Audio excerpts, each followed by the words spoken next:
10% of our brain. I think we use a whole lot less. Trust me. If you understand, if you can totally grasp the concept of what the brain has, its abilities to do, then you realize that, and the way it's multi-framed and multi-dimensionally arranged, you can't even begin and say we only use 10%. Please, we use way less than that, way less. So basically, that's how you hijack the brain. And this is only just in males. Now, how would you hijack the brain in females? Well, the same instances, right? I put across Bob Marley as being the musician. Now, if you put a character such as Rick Ross,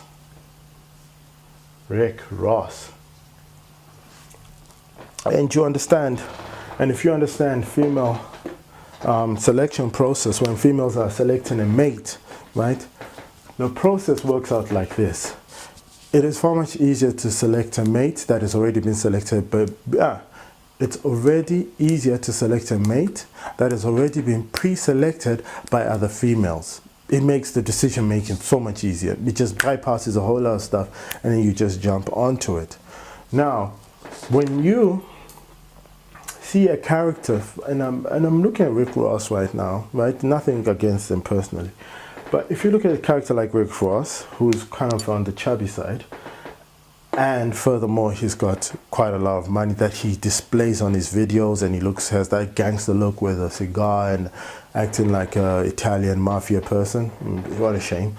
But if you've got that, right? If you've got Rick Ross, right, and he's got women, in modern terms, quote unquote, attractive women. Attractive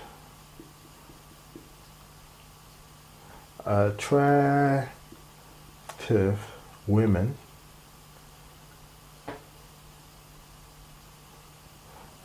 right? If you've got Rick Ross and you've got attractive women around him, you know that these attractive women are not going to be with him necessarily for his charming looks.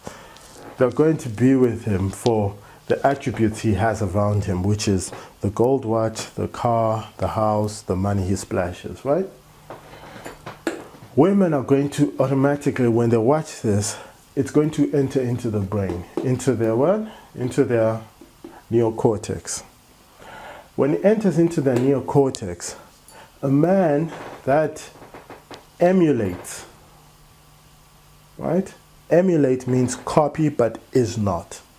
A man that emulates Rick Ross, right? A man that emulates Rick Ross would attract a female that has watched Rick Ross and is seeking a Rick Ross. So you are basically a carbon copy of Rick Ross, and she is basically a carbon copy of those attractive females on the video, and she's emulating. So in a sense, our behavior is not one of a natural behavior, but one of a copying of what the medium has said we should do. You understand that small part? You're beginning to grasp the concept of the whole subject here, right? Of how mind manipulation works, mind control works, right?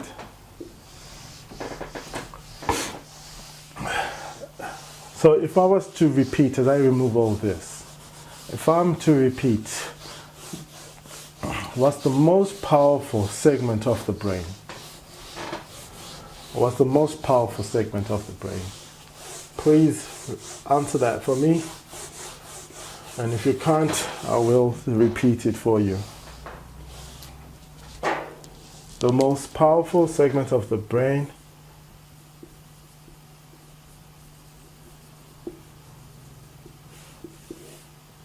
is the reptilian brain. It's a reptilian. It's the most primitive, but also it's powerful. Your roots. Don't forget your roots, huh? If anyone is given the chance to hijack this part of the brain, you automatically become a zombie of their control.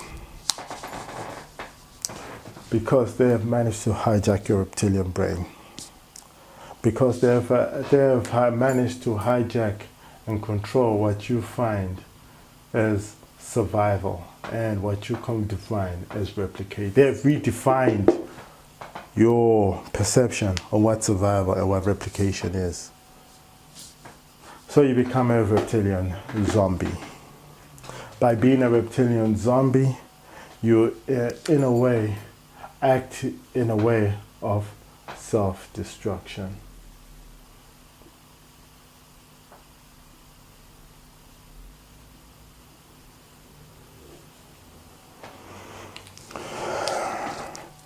And class, if anything you have understood this, then you will understand that our whole segment today has been on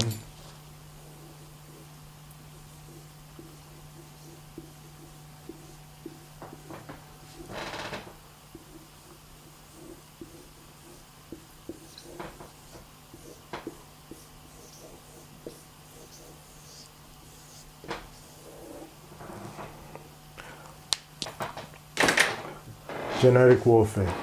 Warfare with no physical violence. Hello. Anyways, take care.